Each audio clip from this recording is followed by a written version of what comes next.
How you doing, folks? I just watched the new Suicide Squad movie that came out. As of when I'm recording this, it came out today. And this is just my initial first impressions of the movie, just right off the cuff, talking about it. So I haven't had a whole lot of time to process my opinion of it, and I've watched a couple reviews of it. What I say here isn't, my definitive opinion on it, but this is just like, it's just my impressions and just my thoughts coming out of it, just how I'm feeling about it. Also, I'm going to be talking spoilers for this movie, Suicide Squad, and probably also Batman v Superman and Man of Steel. So, just for the record, you have been warned. So, I guess just as a movie, I'm feeling kind of lukewarm about it. To be honest, like I didn't come out loving this movie like I wanted to, because I really like the concept of the Suicide Squad, and I have read some comics, some Suicide Squad comics, and I've watched some of their stuff on, in like TV shows, and there was this animated movie called Batman Assault on Arkham that they were in. So I've seen them in stuff and read some stuff, but I haven't read the like definitive John Ostrander run on the Suicide Squad, or I haven't read those like some of the best arcs from that run. But I have heard some reviews of it, and I've heard it been talked about. So I have an understanding of what makes them interesting, and what makes them unique. So what they did with the Suicide Squad in this movie isn't. I feel like they didn't really take full advantage of what makes them unique and what would make them interesting. Like, pretty much how the Suicide Squad is used is either a group of villains is put together to, just because they're expendable, and they throw them out on a suicide mission, or,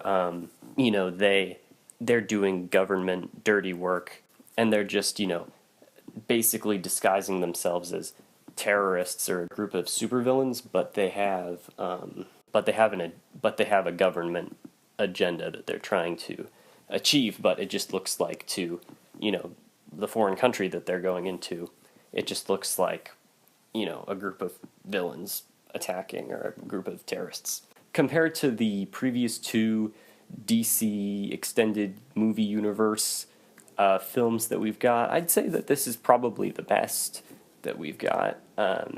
There's definitely a lot. There's definitely things that I like about this movie and enjoy, but there's a lot of questions that I have with it, and a lot of I feel like there's a lot of potential with this that they didn't take advantage of, and the tone is a little bit confused, I feel, because in some places it feels kind of like Guardians of the Galaxy. Like, they have a soundtrack that's very similar to that, but what they show in the film and the characters, the levity of those scenes and characters doesn't quite match up with Guardians. So I feel like that's sort of, for me, what was kind of the identity issue with the film. But definitely, compared to Batman v Superman, this film is a lot better. And Man of Steel as well. I'd say that this is, definitely a solid film on its own, but it's kind of, it's also kind of a typical, getting the team together superhero movie.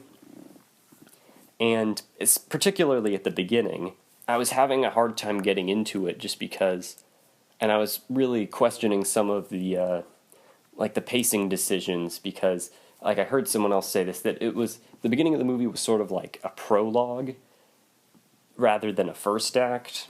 And that makes a lot of sense to me, because they were trying to get the characters. They were like introducing each piece of the team individually and slowly.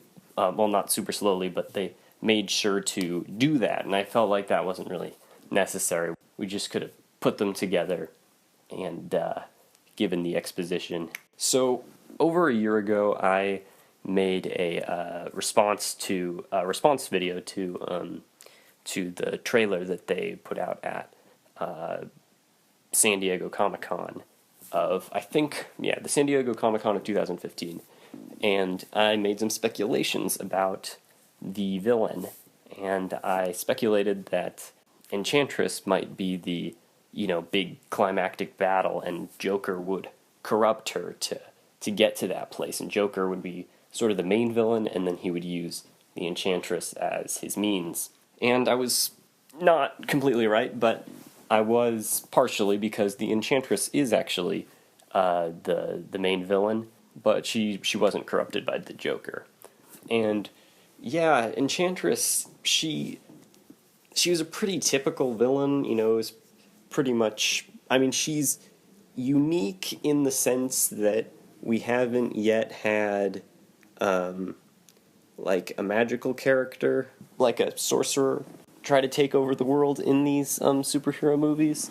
But, they don't explore, why she's taking over the world as revenge, and it's pretty much just, well, it is left as that. And, that's kind of typical, and not particularly interesting, and just kind of standard superhero fare. So I have, questions here and there, like, there are a lot of death fake-outs. There's some conveniences, but the two main characters of this movie the two most prominent characters of this movie are Deadshot and Harley Quinn. And I'm kind of familiar with Deadshot. I haven't really read and seen too much outside of the Suicide Squad with him in it. And I've heard about him, though, so I kind of understand his motivation, but what I've heard about him that some other folks like about him is a little different than what they have done with him here. And this is actually more similar to how they handled him in the Batman Assault on Arkham film, where they make him kind of like they emphasize the fact that he's a father. He is kind of guilty that he does these bad things, and he kind of wishes that he didn't do those things, but he ultimately can't stop himself from doing, the things that he does. Anyhow, Harley Quinn was the other major character that this film focused on. It seemed like they were attempting an arc, but some of it is just kind of hard to tell because, I don't know, when I was watching it, her character just seemed kind of random. Ultimately, because she's just crazy. But they did have Joker in here, and I was a fan of what we did see of Joker. I really like Jared Leto's performance as Joker. It's really unnerving. Whenever I see him on screen and when he's threatening people, it's very unnerving to me. And I like that. And if he feels really menacing and scary. So I'm a fan of Jared Leto's Joker. I don't know if I'd say that it's the best performance of Joker. To be honest, I'm not a huge fan of like the Jack Nicholson Joker, but I've only seen that movie like once. But yeah, I like this interpretation of the Joker a lot. Really chaotic, really unhinged, and it kind of reminds me a little more of like what we got from the Arkham games, like the Arkham Asylum video games, the Joker that we had in those. So anyway, what else about this movie? My favorite character out of this movie was Amanda Waller. There's some things that I'm not so sure about with how to feel about her. I mean, my ideal Suicide Squad movie would be a little more Amanda Waller heavy, and it would have been more on the political side, and it would have been more about dealing with, it would have been more about showing Amanda Waller dealing with, the ethics of essentially using a squad of a bunch of criminals and insane people and murderers, and and trying to harness them to do things, and some of those things that she's trying to get them to do are not ethical either. And then you can get into some interesting ideas with that. So I would have liked to see more of Amanda Waller, but for the most part, I did like what we saw here. And then I was surprised at how much I liked El Diablo, because they give him a backstory and a character arc, and they make him a surprisingly significant character. And I don't know. I thought that he was sympathetic, and I enjoyed what we got of him. And I expected him just to be kind of a minor character and not have as big of a role as he did in this movie. But I do wish, I guess what I figured we would get is, instead of like that screen time with El Diablo, we would get more with Rick Flag, who has sort of a thing going on in this movie. Like he's in a relationship with June Mooney, who has the Enchantress inside her, and Waller kind of orchestrated that, and I had some questions about that, like why she would do that, and like, because I don't know, I don't remember what exactly my questions were, but at the time I was thinking that this isn't necessarily the best decision if you're trying to get leverage over Rick Flag, and if you're trying to be controlling for Rick Flag. I had some reservations like that, but I don't remember exactly what they were at the moment.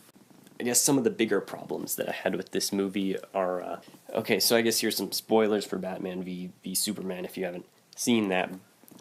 But like, we're still talking about Superman's death, and like, what if he was evil, and like that they need a team of people to be able to deal with that. But it's like, well, Batman can deal with that, and Lex Luthor can deal with that.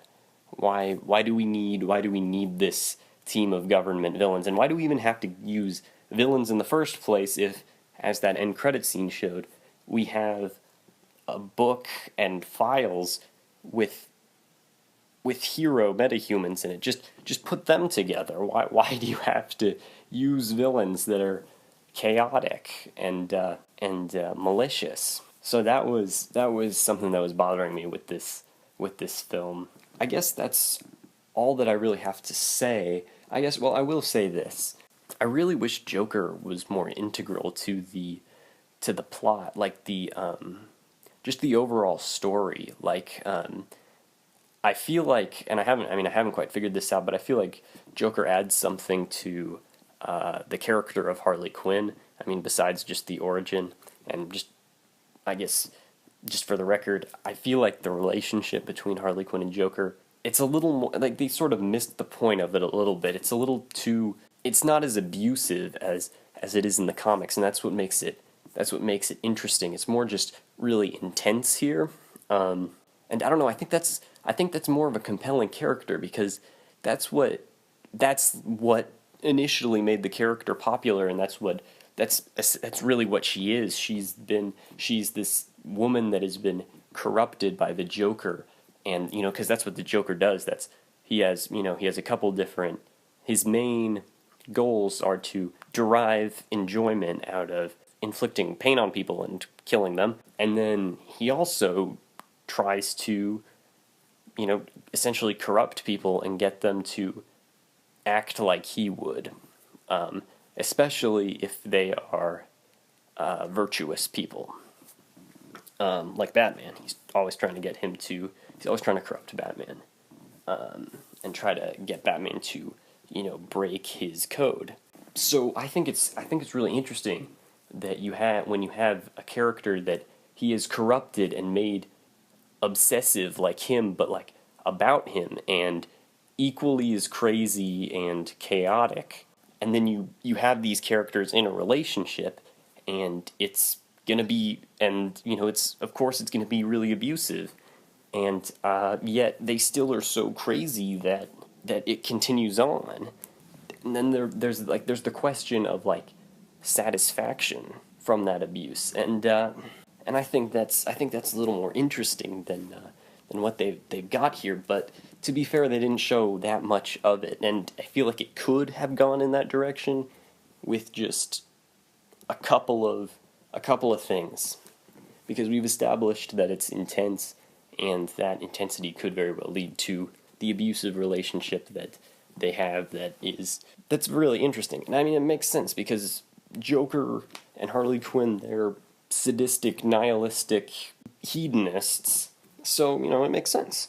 I guess one more thing. There's just places where I don't know if I buy, that Flag would be able to keep control over the Suicide Squad without, threatening them with death anymore. And another thing, I don't know if this was in the movie or if I just didn't notice this on my viewing, but what was the reason for why June Mooney turned into the Enchantress out of her control in the first place?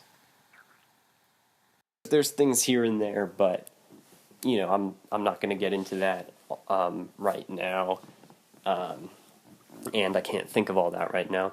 But yeah, those were my initial thoughts on the movie. So thanks for listening, and check out my stuff if you're interested.